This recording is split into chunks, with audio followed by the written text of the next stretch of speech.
सभी विद्यार्थियों को नमस्कार। स्वागत है आप सबका आपके अपने परिवार स्टडी विद आरके में। आज की परिचर्चा हम जो करेंगे वो उत्तर प्रदेश लोक सेवा आयोग द्वारा और जो अन्य आयोग द्वारा जो है कृषि से संबंधित जो क्वेश्चन पूछे गए हैं उसी क्रम में जारी रखेंगे सॉल्व कराने के लिए।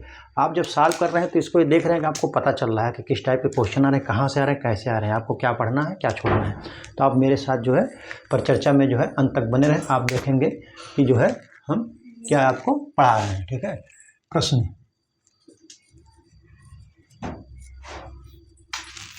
एक कह रहा है, सरसों की फसल में एफिड, जिसको हम माहू भी कहते हैं, एफिड, सरसों की फसल में एफिड की रोकथाम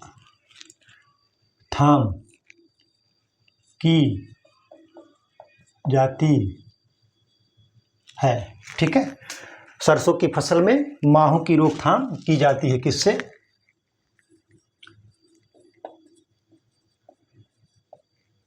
फालीडाल,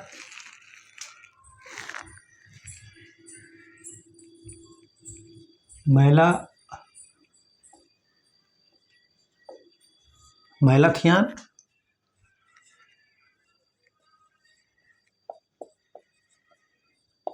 फ्यूरोडान और जो है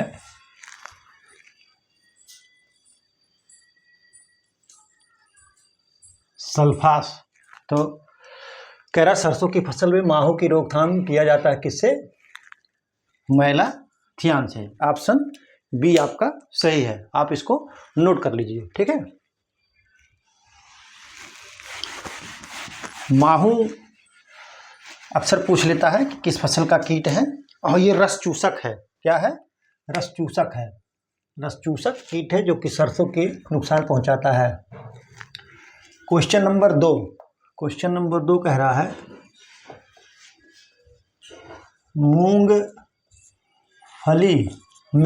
मूंगफली में कर्षण मतलब जुताई गुड़ाई निराई, जिसको कहते हैं कि क्रिया नहीं की जाती है। मूंगफली में कर्षण की क्रिया नहीं की जाती है।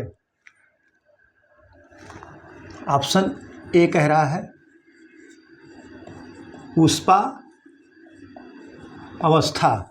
पुष्पावस्था। ऑप्शन बी पेगिंग की अवस्था। ऑप्शन सी कह रहा है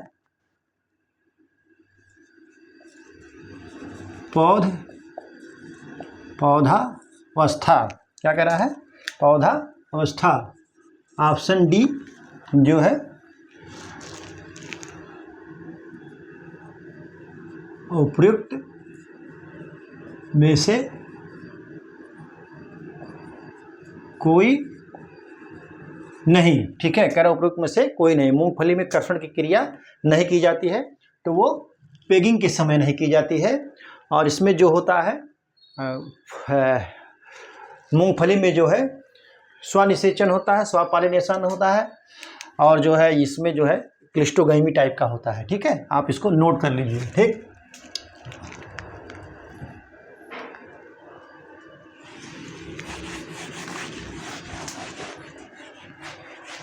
क्वेश्चन नंबर 3 कह रहा है,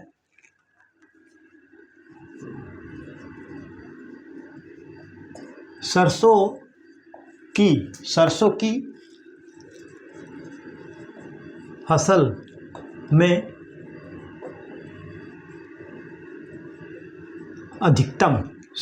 फसल में अधिकतम उपज। क्या है ये? उपज। सरसों की फसल में अधिकतम उपज प्राप्त करने के लिए सरसों की फसल में अधिकतम उपज प्राप्त करने के लिए पौधरोपण या जो पौध से पौध की दूरी, कतार से कतार की दूरी, इसमें वो रोपण तो होता नहीं है, लेकिन पौधरोपण होना चाहिए। सरसों की फसल में अधिकतम उपज प्राप्त करने के लिए जो है पौधरोपण होना चाहिए। मतलब ऑप्शन ए क्या कह रहा है? ऑप्शन ए कह रहा है 45 गुणे 20 सेंटीमीटर। बी कह रहा है 30 गुणे 10 सेंटीमीटर। सी कह रहा है 60 गुणे 45 सेंटीमीटर। ठीक है। दूसरा कह रहा है डी आपका कह रहा है 40 गुणे 10 सेंटीमीटर। ठीक है। तो सरसों की फसल में अच्छी पैदावार लेने के लिए जो है प्लांट से प्लांट, कतार से कतार की दूरी 45 सेंटीमीटर और पौध से पौध की दूरी 20 सेंटीमीटर होनी चाहिए। ऑप्शन आपका ये सही है, आप इसको नोट कर लीजिए। ठीक है।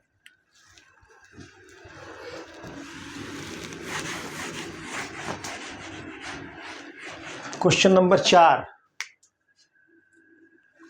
4 कह रहा है बहुत ही मशहूर प्रजाति है अरुणा, एक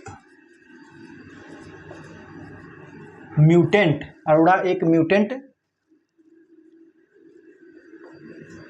प्रजाति है। अरुणा एक म्यूटेंट प्रजाति है। ऑप्शन ए कपास की। ठीक है। ऑप्शन ए कह रहा है कपास की। बी सोयाबीन की। डी कह रहा है अरंडी की। ठीक। और सी डी नहीं, ये सी और डी कह रहा है सूर्यमुखी की। तो अरुणा एक म्यूटेंट प्रजाति किसकी है? अरंडी की है। बहुत ही प्रसिद्ध किस्म है, आप इसको नोट कर लीजिए। ठीक है।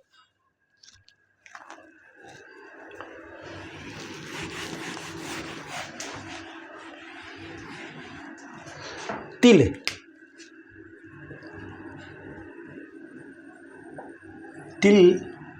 की फसल के लिए बीज दर प्रति हेक्टेयर होती है। क्या होती है? बीज दर प्रति हेक्टेयर होती है। ऑप्शन ए 10 से 15 केजी। ठीक है। बी कह रहा है 4 से 5 केजी। कितना? 4 से 5 केजी। बी कह रहा है 4 से 5 केजी। सी जो है 5 से 10 केजी। डी 20 से 25 केजी। कितना? 20 से 25 केजी। ठीक है। तो आपका ऑप्शन जो सही होगा, तिल का जो बीज दर होता है 4 से 5 केजी प्रति हेक्टेयर होता है। आप इसको नोट कर लीजिए। ठीक है।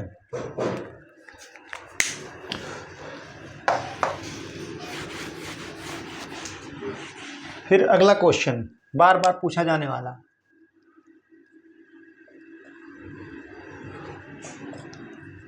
सोयाबीन में तेल क्या है? सोयाबीन में तेल की मात्रा होती है, कितनी होती है? Option A 10%, B 20%, C 30%, D 40%। ठीक है। सोयाबीन में तेल की मात्रा होती है, वो होती है कितना? 20%। और 40% क्या होता है, इसमें प्रोटीन की मात्रा होती है। 20% तेल और 40% जो है प्रोटीन की मात्रा होती है। आप इसको नोट कर लीजिए, ठीक है।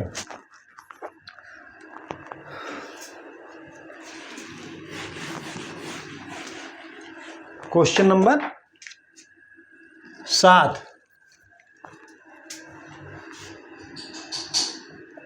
उत्तर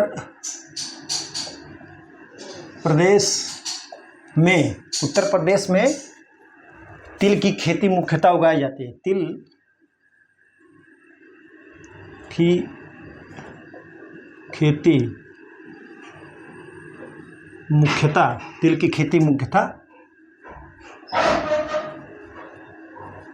उगाई जाती है। उत्तर प्रदेश में तिल की खेती मुख्यतः उगाई जाती है। ऑप्शन ए,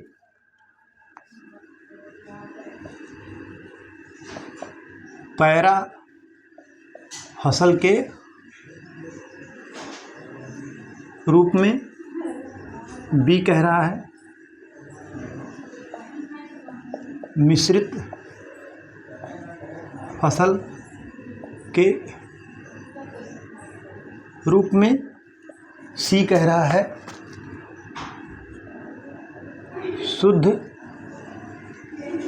फसल के रूप में।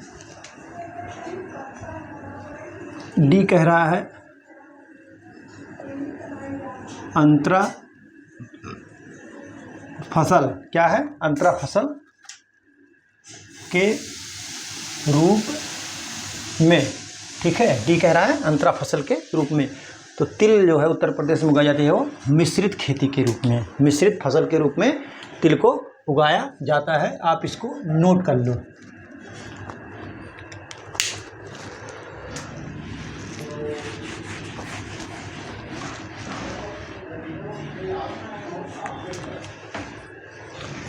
क्वेश्चन नंबर 8,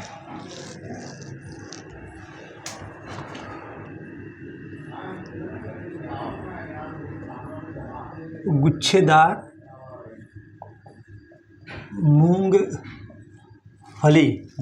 मूंगफली की किस्म में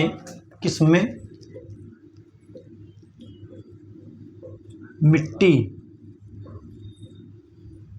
चढ़ाने का कार्य किया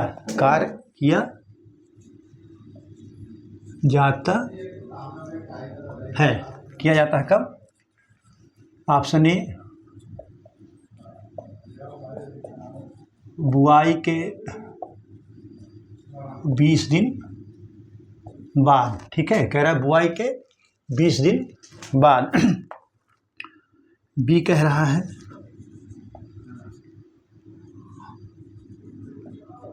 बुआई के 30 दिन बाद, बुआई के 30 दिन बाद। सी कह रहा है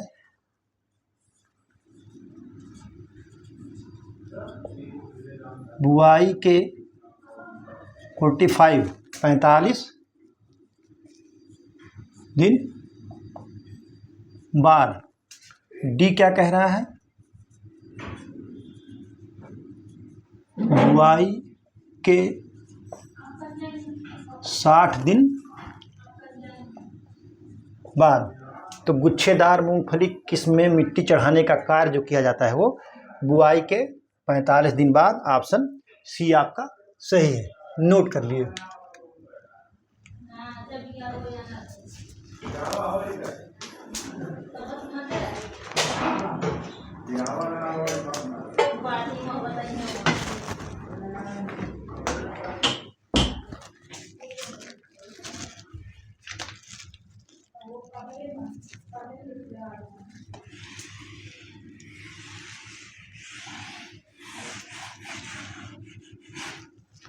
क्वेश्चन नंबर 9, क्या कर रहा है,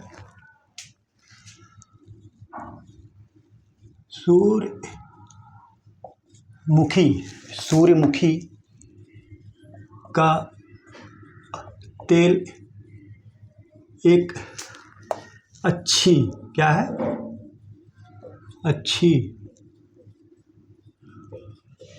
गुणवत्ता, सूर्यमुखी का तेल एक अच्छी गुणवत्ता का तेल है। क्या है? तेल है, क्योंकि इसमें पाया जाता है। पाया जाता है, क्या पाया जाता है, किस कारण जो है पूछ रहा है कि सूर्यमुखी का तेल जो है एक अच्छी गुणवत्ता का तेल है, क्योंकि ऑप्शन ए कह रहा है संतृप्त, क्या कह रहा है, संतृप्त वसा, संतृप्त बसीय अम्ल, संतृप्त बसीय अम्ल कम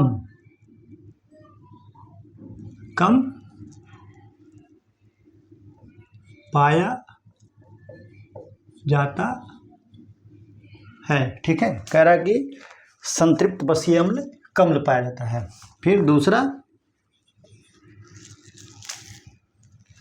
संतृप्त कह रहा है संतृप्त बसीय अम्ल अधिक, बसीय अम्ल अधिक पाया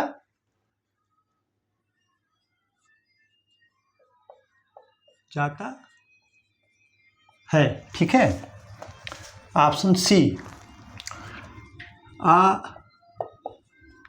संतृप्त बसीय अम्ल कम पाया जाता है। डी कह रहा है, डी क्या कह रहा है, असंतृप्त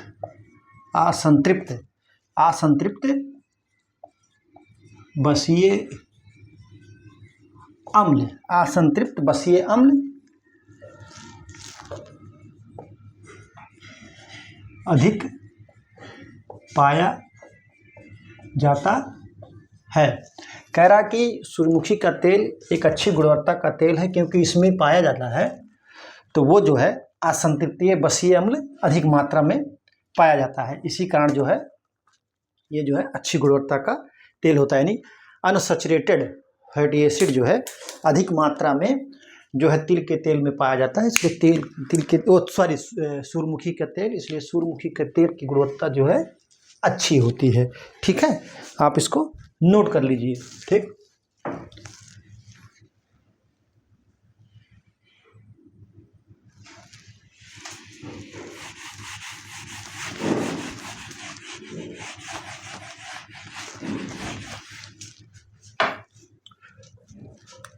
प्रश्न नंबर 10,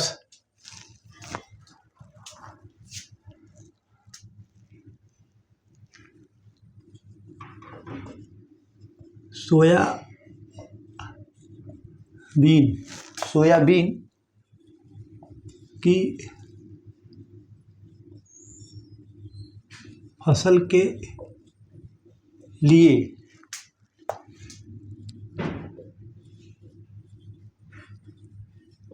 कौन सी पद्धति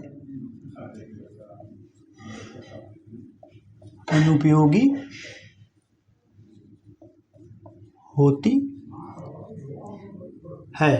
ठीक है, ऑप्शन ए सुबह की बुआई, सुबह के समय की बुआई, बी कह रहा है दोपहर के समय, दोपहर के समय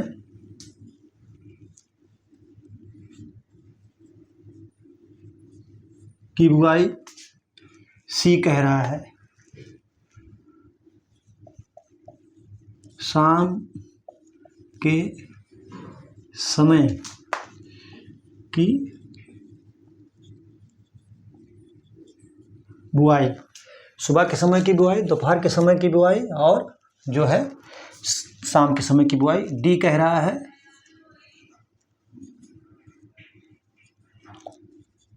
बुआई के तुरंत बाद पाटा लगाना, यानी पर्लिंग करना। तो जो होता है वो इसके जो बुआई का समय वो पद्धति सही नहीं है, अनुपयोगी होती है। वो होती है दोपहर के समय इसकी बुआई नहीं की जाती है। ठीक है, तो आप इसको नोट कर लीजिए कि जो है दोपहर के समय बुआई नहीं की जाती है।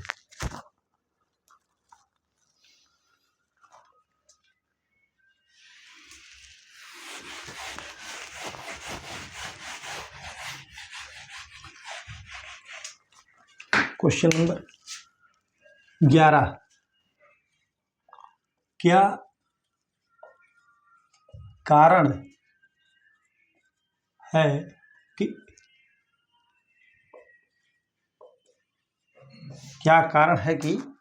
दक्षिण भारत की अपेक्षा दक्षिण भारत की अपेक्षा उत्तर भारत में गन्ने की उत्पादकता कम है? क्या कारण है? ठीक है, तो ऑप्शन ए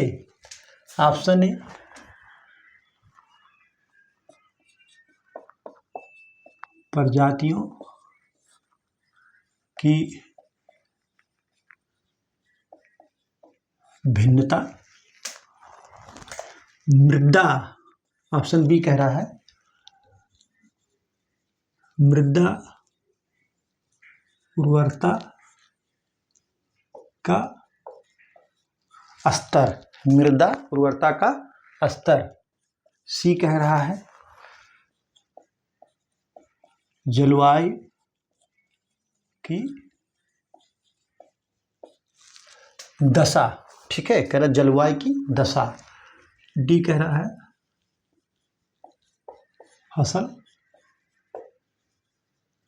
प्रबंध। क्या कारण है कि दक्षिण भारत की अपेक्षा उत्तर भारत में गन्ने की उत्पादकता कम है? तो वो है जलवायु की दशा। ऑप्शन सी सही है। ठीक है,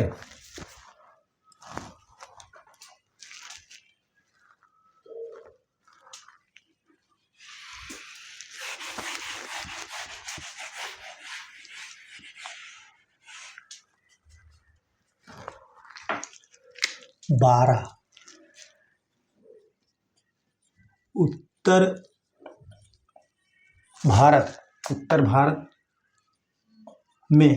भारत में आलू के मुख्य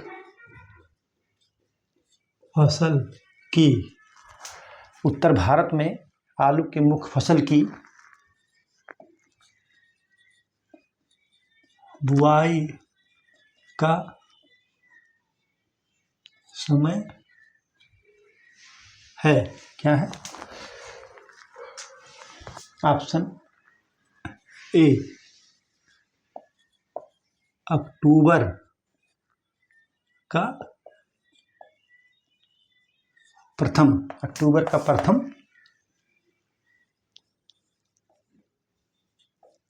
पखवाड़ा। बी अक्टूबर का द्वितीय पखवाड़ा। सी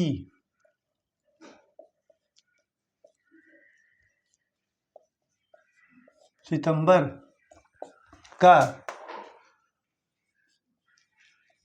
प्रथम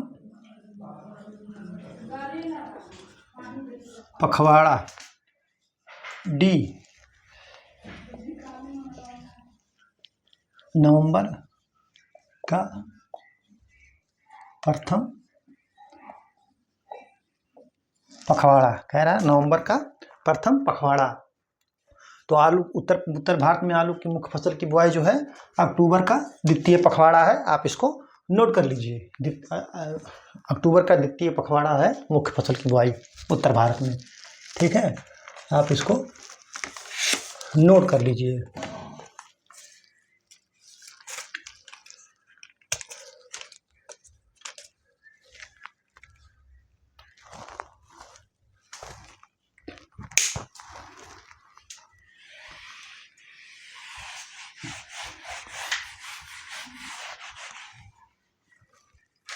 क्वेश्चन नंबर 13,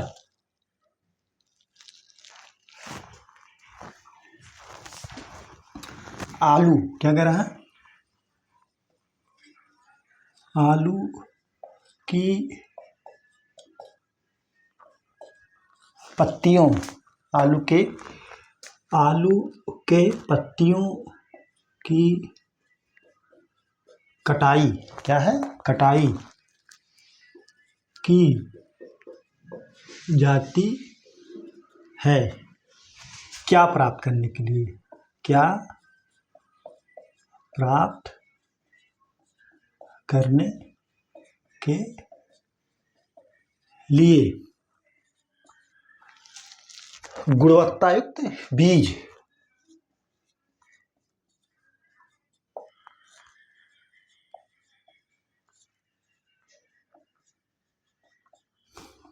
बी कह रहा है अधिक उपज। सी क्या कह रहा है?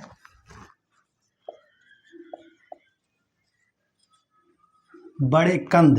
डी कह रहा है उपयुक्त में से कोई नहीं। ठीक है, आलू के पत्तियों की कटाई की जाती है क्या प्राप्त करने के लिए? तो गुणवत्तायुक्त बीज प्राप्त करने के लिए जो है आलू के पत्तों की जो है कटाई की जाती है। आप इसको नोट कर लीजिए। ठीक है,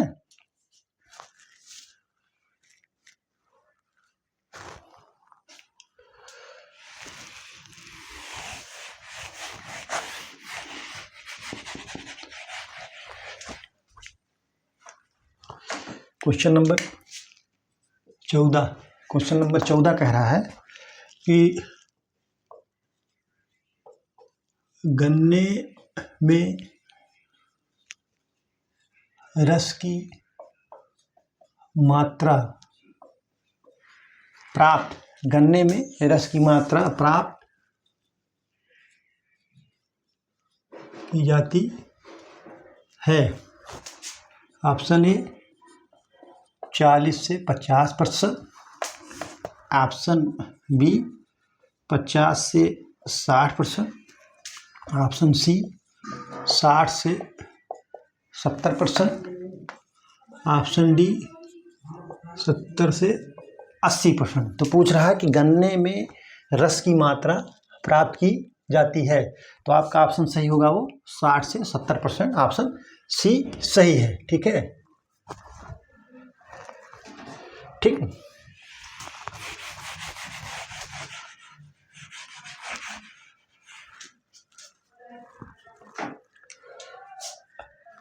पंद्रह कह रहा है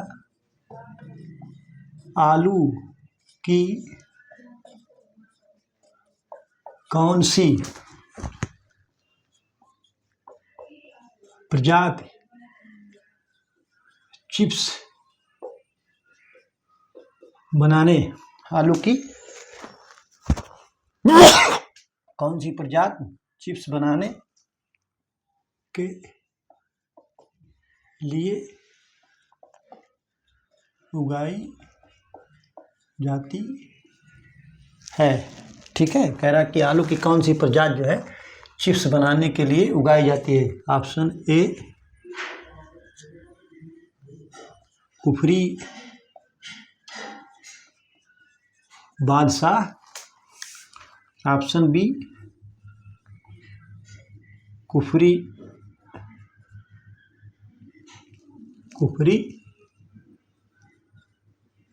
चंद्रमुखी, कुफरी चंद्रमुखी, ऑप्शन सी कुफरी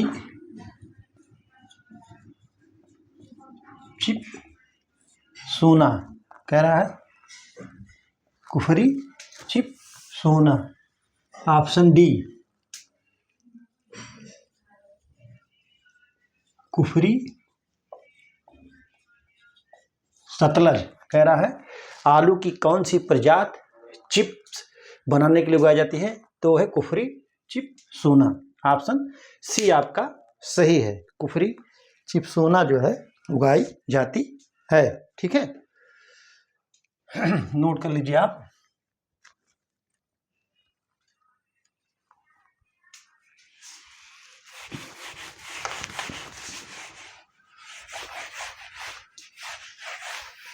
अगली प्रमुख प्रजाति है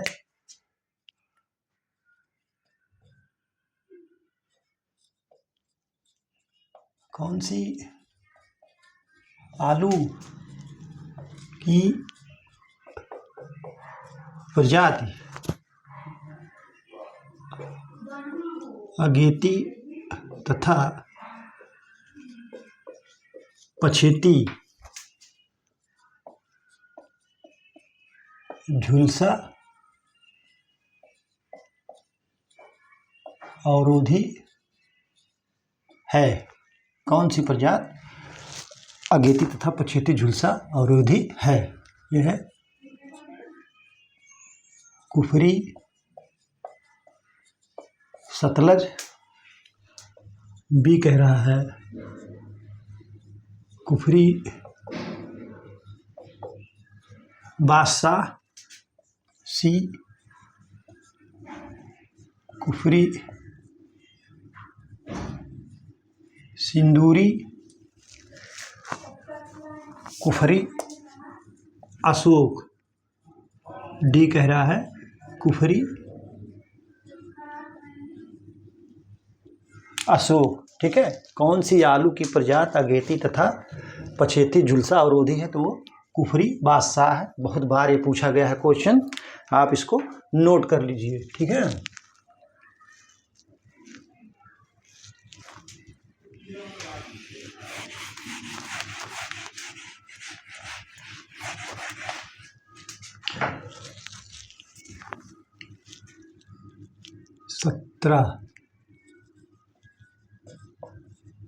अमेरिकन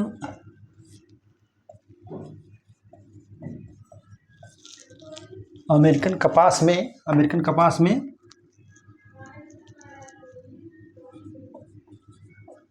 रेशे का औसत प्रतिशत होता है। कितना होता है? और रेशे का औसत प्रतिशत होता है option A 20%, option B 30%, C 40%, D 55%। तो कह रहा है कि अमेरिकन कपास में रेशे का औसत प्रतिशत होता है वो तो है 30%। ठीक है, आप इसको नोट कर लीजिए।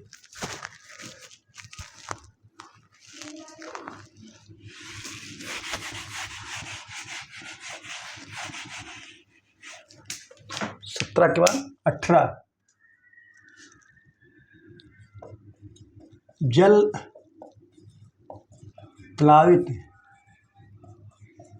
क्षेत्र यानी बाढ़ग्रस्त एरिया, जल प्लावित क्षेत्र के लिए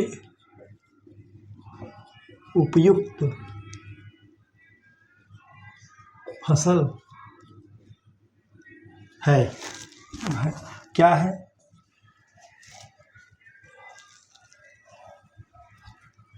कह रहा है पटसन, गेहूं, जूट,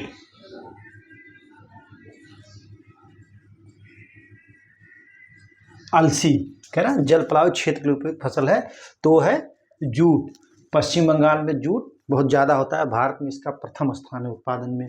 ठीक है, तो आप इसको नोट कर लीजिए।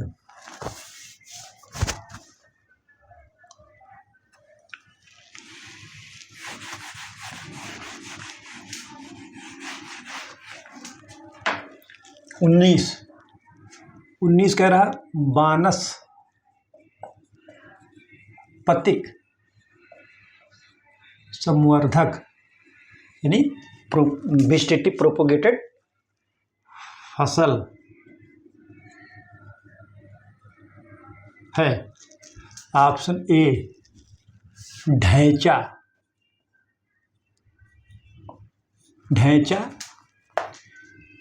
बी बरसीम, सी गन्ना, डी गेहूं। तो वेजिटेटिव प्रोपोगेटेड फसल क्या है? गन्ना है, सी। ये बीज से न करके तने से इसका किया जाता है। जिसके तने में हुआ होता है वो वेजिटेटिव जो है प्रोपोगेटेड, जैसे गन्ना और आलू। ठीक है, आप इसको नोट कर लीजिए। ठीक है,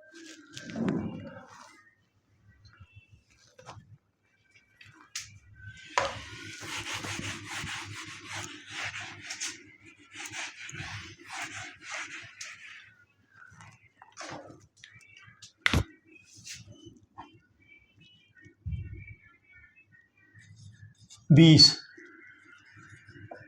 भारत में 1970 ईस्वी में, भारत में 1970 ईस्वी में कपास की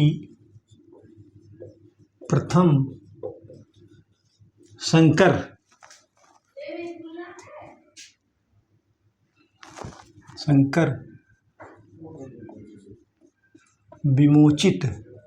विमोचित माने रिलीज प्रजाति है। कौन सी है?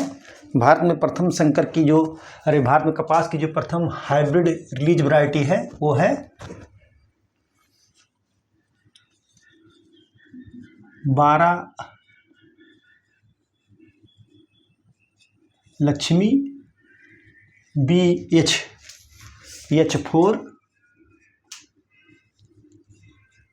H4 सी जो है सावित्री, डी जो है गोदावरी है। क्या है?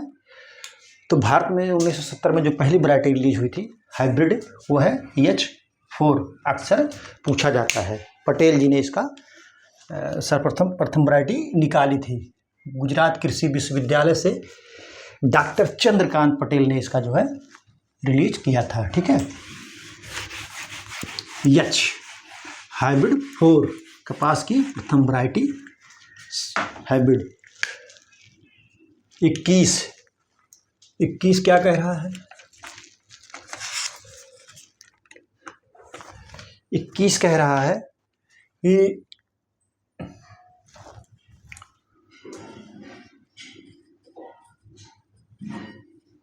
कौन सी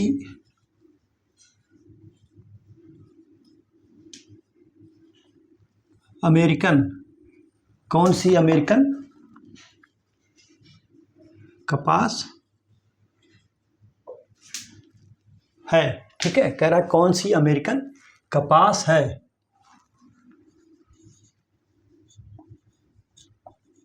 प्रमुख, बी कह रहा है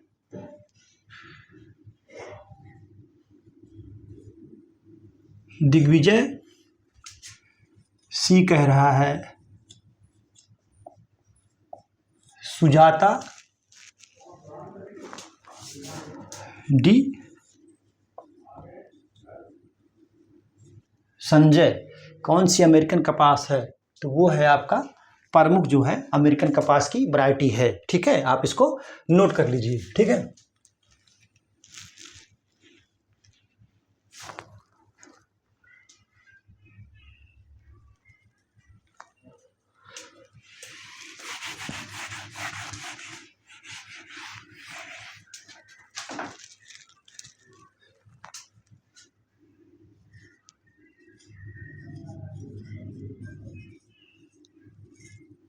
तंबाकू। तंबाकू की फसल में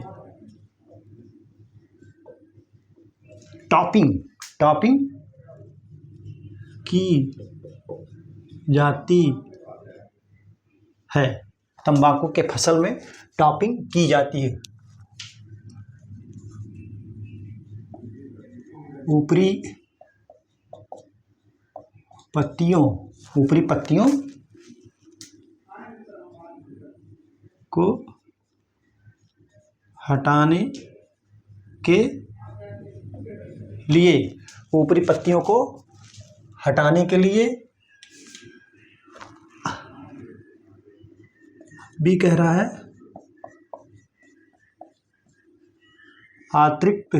अतिरिक्त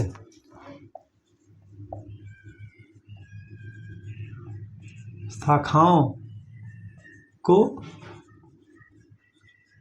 हटाने के लिए क्या कह रहा है? अतिरिक्त शाखाओं को हटाने के लिए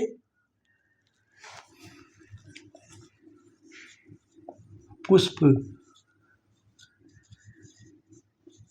गुच्छों को हटाने के लिए डी उपरोक्त में से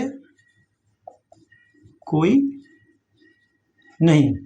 तो कह रहा है तंबाकू की फसल में टापिंग किया जाता है। तो टापिंग जो है तंबाकू से संबंधित है, इसको नोट कर लीजिए, याद कर लीजिए, इससे संबंधित क्वेश्चन अक्सर पूछे जाते हैं। तो वो पुष्प गुच्छों को हटाने के लिए किया जाता है। आपका ऑप्शन सी सही है। ठीक है,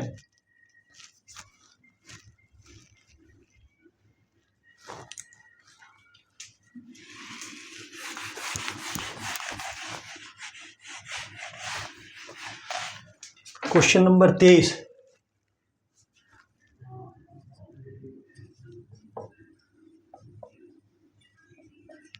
शाखाओं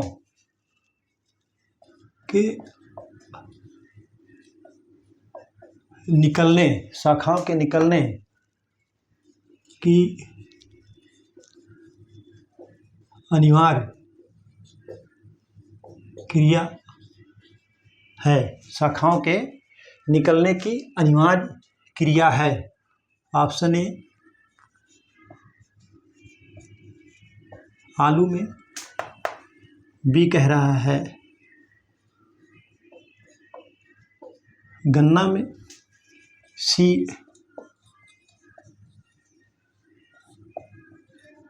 तंबाकू में। डी मक्का में। तो किस में अनिवार्य है? तंबाकू में। आपका ऑप्शन सी सही है, नोट कर लीजिए।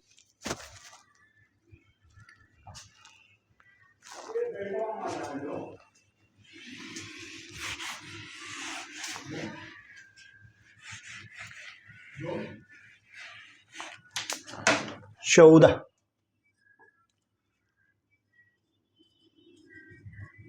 गन्ना गेहूं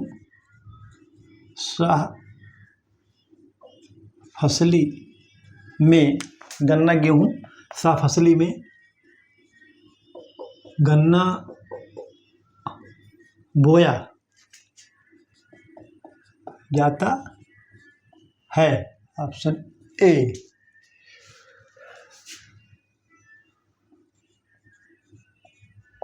अक्टूबर में, बी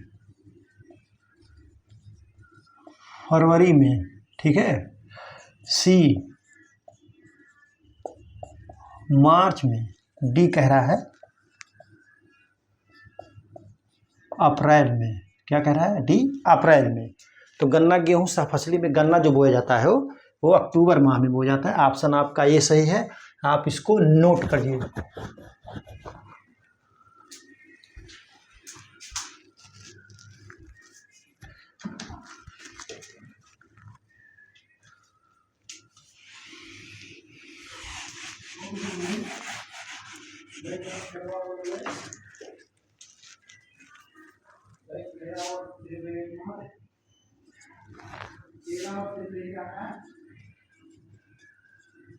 शर्करा की मात्रा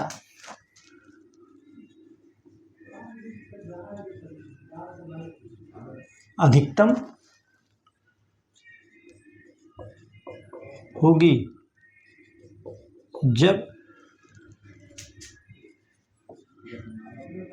हैंड रिफ्रैक्टरोमीटर की रीडिंग होगी। कितनी होगी? 10 से 12, 17 से 18, सी कह रहा है 25, डी कह रहा है 30। तो शर्करा की मात्रा अधिकतम होगी जब हैंड रिफ्रैक्टोमीटर पे जो है रीडिंग होगी 17 से 18। यही जो है गन्ने की मैच्योरिटी भी दर्शाता है और शर्करा की मात्रा अधिक है उसको भी दर्शाता है। तो आप इसको नोट कर लीजिए, ठीक है।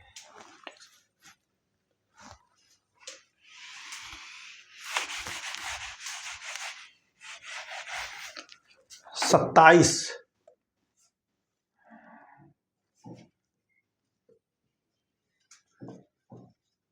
ब्रिक्स प्रतिशत गन्ने के रस प्रदर्शित करता है। गन्ने के रस प्रदर्शित करता है। क्या करता है? गन्ने के रस प्रदर्शित करता है। क्या प्रदर्शित करता है? ऑप्शन ए रस में लवणता की मात्रा, ठीक है, रस में लवणता की मात्रा। ऑप्शन बी रस में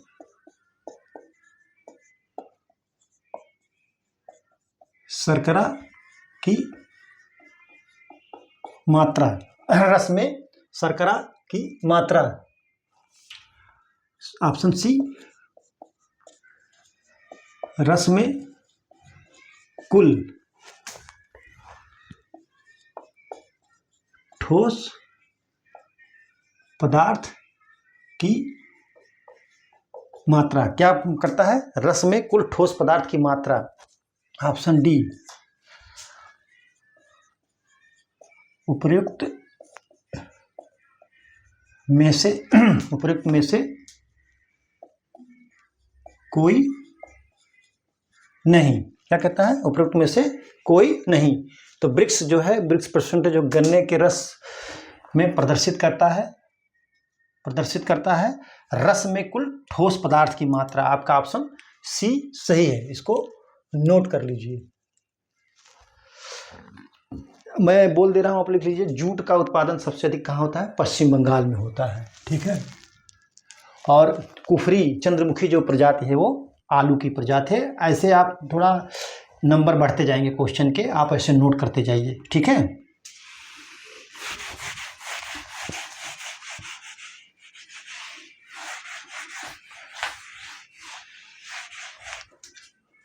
27 के बाद 28,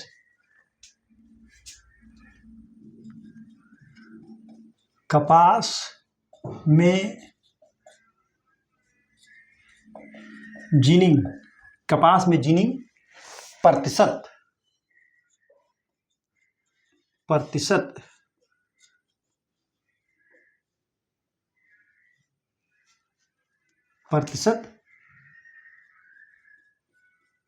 निकालने का सूत्र है। क्या है? सूत्र है ऑप्शन ए। देखिए, लिंट का वजन बटे कॉटन सीड का वजन, कॉटन सीड का वजन, कॉटन सीड का वजन गुणे 100। बी कह रहा है लिंट का वजन बटे सीड कॉटन का वजन गुणे 100। देखिए, समय ज़्यादा लग जाएगा इसको ज़्यादा लिखने में, तो आप इसको जान लीजिए, इसका ऑप्शन बी ही सही है। इसी को रट लीजिएगा आप, ठीक है। लिंट का वजन गुणे 100 बटे सीड कॉटन का वजन, ठीक है। आप इसको नोट कर लीजिए, ठीक है।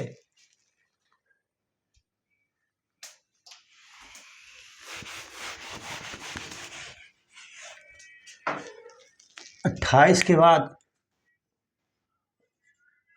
29,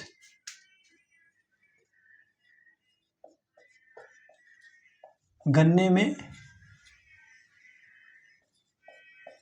एरोइंग जाना, एरोइंग जाना जाता है। कैसे जाना जाता है? गन्ने में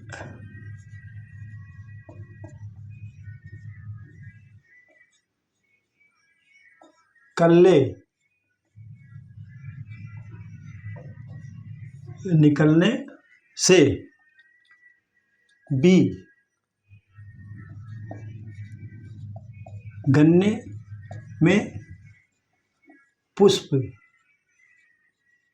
गुच्छ, क्या है? पुष्प गुच्छ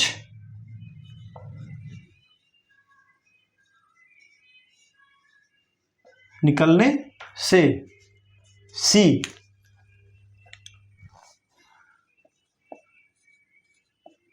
गन्ने की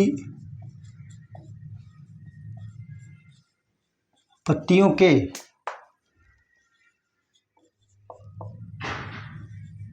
मुलायम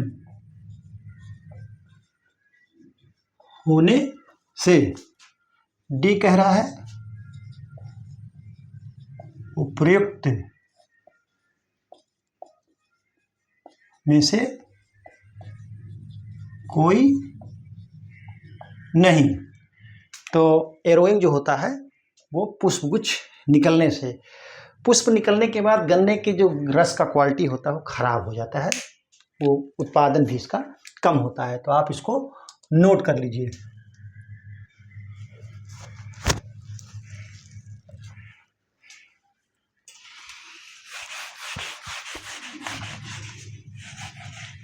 क्वेश्चन नंबर 30,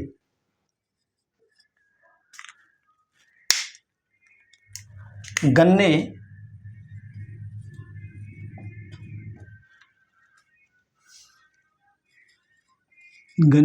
की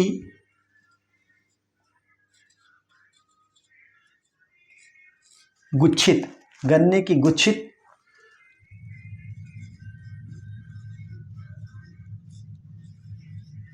शिखर का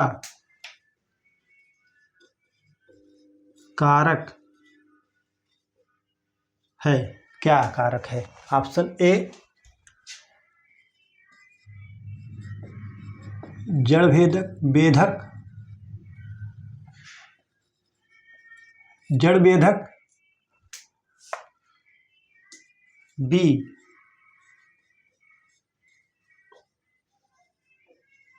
तना बेधक, सी शीर्ष बेधक, इसी को जो है टॉप बोरर कहते हैं। शीर्ष बेधक, डी कोई नहीं। ठीक है, तो कह रहा है कि गन्ने की जड़ में जो शिखर होता है वो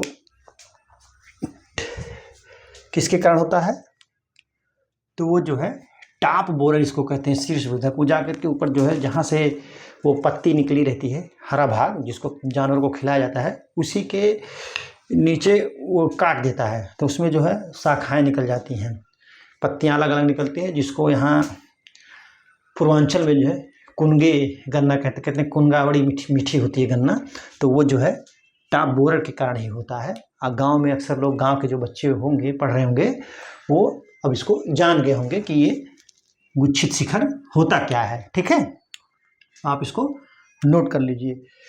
तो इस तरीके से मैंने आपको जो है लगभग 30-35 क्वेश्चन के बारे में आपको बताया। अब आप देख लिए होंगे कि जो है क्वेश्चन कहाँ से आता है, किस टाइप का आता है, हमको पढ़ना है, क्या छोड़ना है। आप जो भी मैं पढ़ा रहा हूँ, मैं दावे के साथ कह रहा हूँ कि दोनों क्लास मिला करके मेरे जो कृषि से संबंधित जो मैं पढ़ा रहा हूँ 65 क्वेश्चन हैं, उसमें से 100% 65 के 65 क्वेश्चन आएंगे।